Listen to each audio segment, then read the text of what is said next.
Assalamualaikum warahmatullahi wabarakatuh. Sobat RH sekalian, jumpa lagi kita di channel yang keren ini. Keren cadas ya. Ya, sobat RH sekalian, ada berita menarik ya dari Anies Baswedan. Ini sebenarnya pernyataan yang biasa saja, cuma kalau dikeluarkan oleh pemimpin, wah bahagia sekali kita. Karena pernyataan inilah yang sesungguhnya yang harus dikeluarkan oleh seorang pemimpin. Jadi Anies mengatakan, kalau orang mengkritik ya tak perlu dilaporkan. Waduh, kalau pemimpin kita kayak begini, selesailah sebagian hidup kita. Terutama sebagian hidup YouTuber dan aktivis ya. Yang kita tahu bahwa ya kita hidup dari denyut dinamika demokrasi. Salah satunya adalah kebebasan berpendapat, mengeluarkan pendapat baik secara lisan dan tulisan ya. Coba kita bacakan dan nanti kita ulas ya. Ini tentu bukan basa-basi karena saya senang dengan yang begini.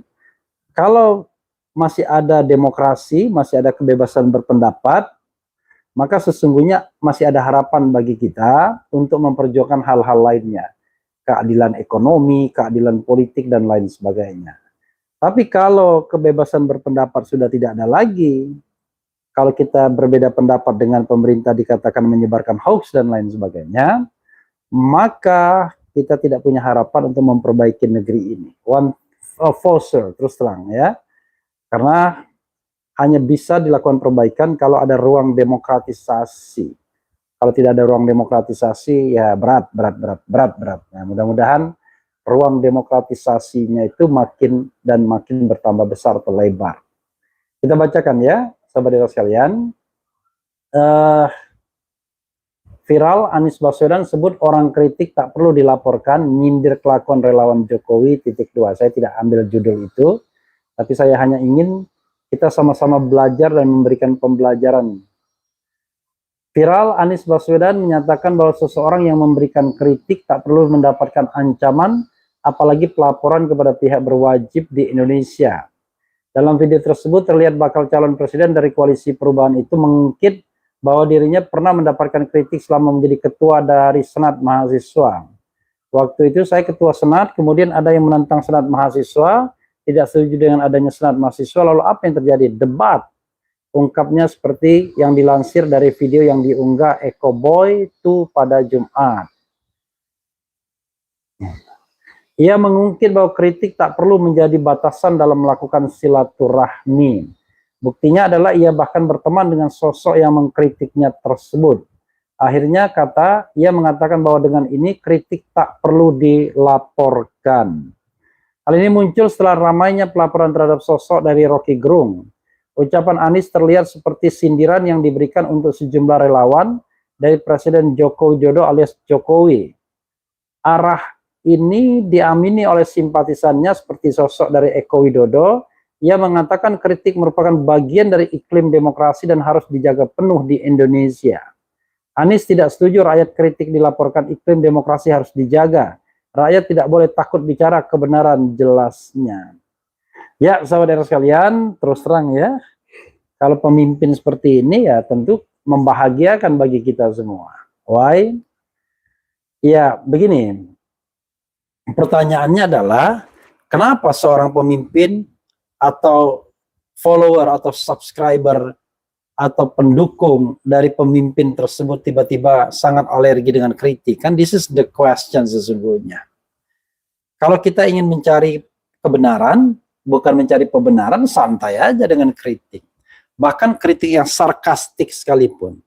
Jadi sekali lagi, kritik itu bisa dia sangat halus, itu yang namanya sindiran. Bisa dia agak kasar, itu namanya cynical, sinis. Atau bisa jadi dia sangat kasar, yaitu sarkastik, sarkasme. Jadi itu adalah bahasa saja. Tapi intinya, ya, esensinya adalah kritik. Nah, pertanyaannya adalah bagaimana seorang pemimpin lakukan atau memperlakukan kritik tersebut. Kalau misalnya kritik itu dianggap sebagai sebuah serangan, sebagai hal yang menjatuhkan martabat penguasa, ya berat. Maka dimanapun penguasa seperti itu akan anti kritik. Tapi kalau dia lihat kritik itu bahan introspeksi, masukan yang berharga, maka dia tidak akan pernah pusing dengan kritik tersebut. Bahkan akan menjadikan kritik sebagai masukan, sebagai bahan evaluasi, ya. Makanya orang-orang besar tidak pernah khawatir dan tidak pernah takut dengan kritik. Karena legitimasi seorang pemimpin itu tidak ditentukan dari berapa banyak dia menerima kritik, tapi adalah bagaimana dia menghadapi kritik.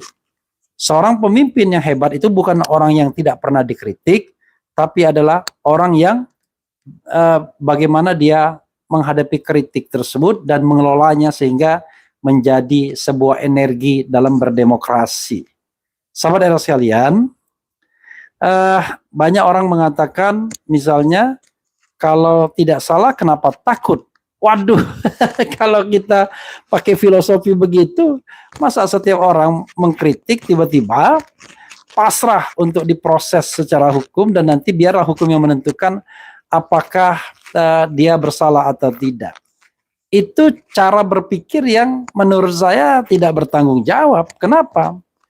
Itu kan sama saja dengan mengatakan bahwa silahkan Anda menangkap saya, menahan saya, memproses saya, kemudian menyidangkan saya, nanti kita akan buktikan kalau saya tidak bersalah atau saya bersalah. Itu mengandaikan sebuah proses itu normal semuanya. Kita sedang berbicara tentang negara yang sedang dipertanyakan demokratisasinya. Ketika Freedom House misalnya mengatakan bahwa indeks kebebasan kita hanya 59, ya 59 itu ya lewat saja dari 50 kan, yang menempatkan kita sebagai negeri separuh bebas atau partly free.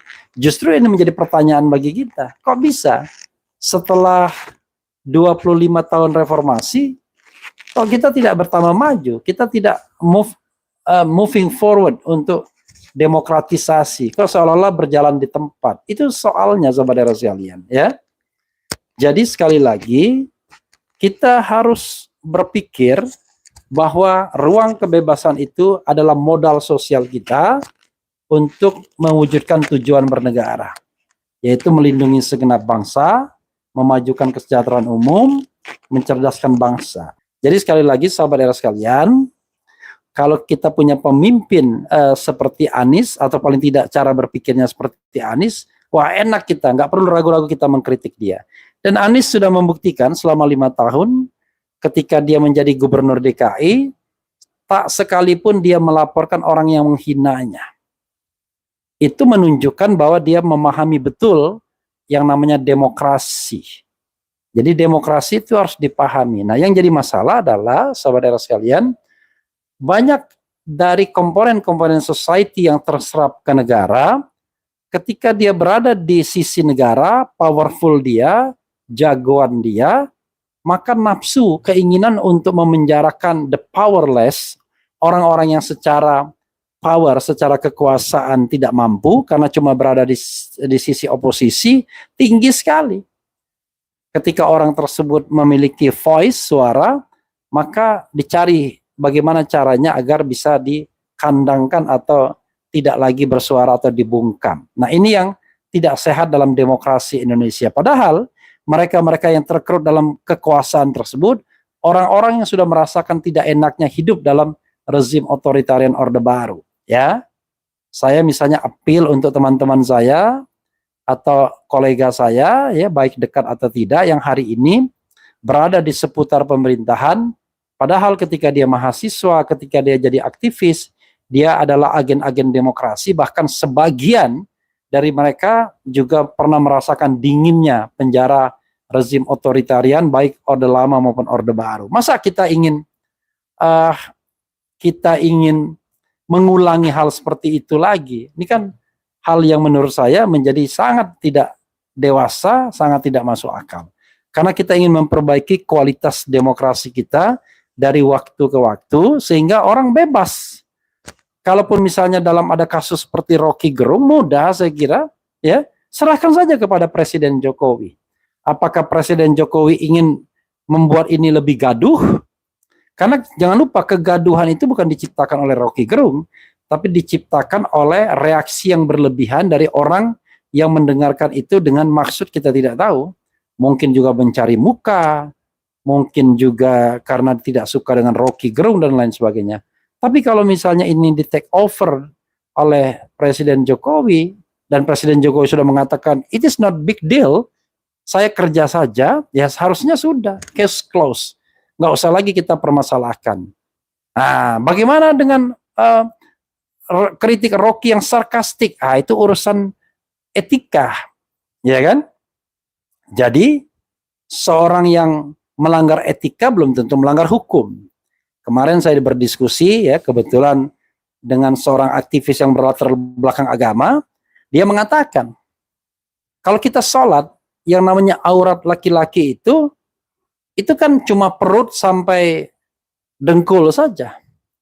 Jadi kalau misalnya orang sholat tertutup di atas pusar sampai dengkul, itu sudah sah.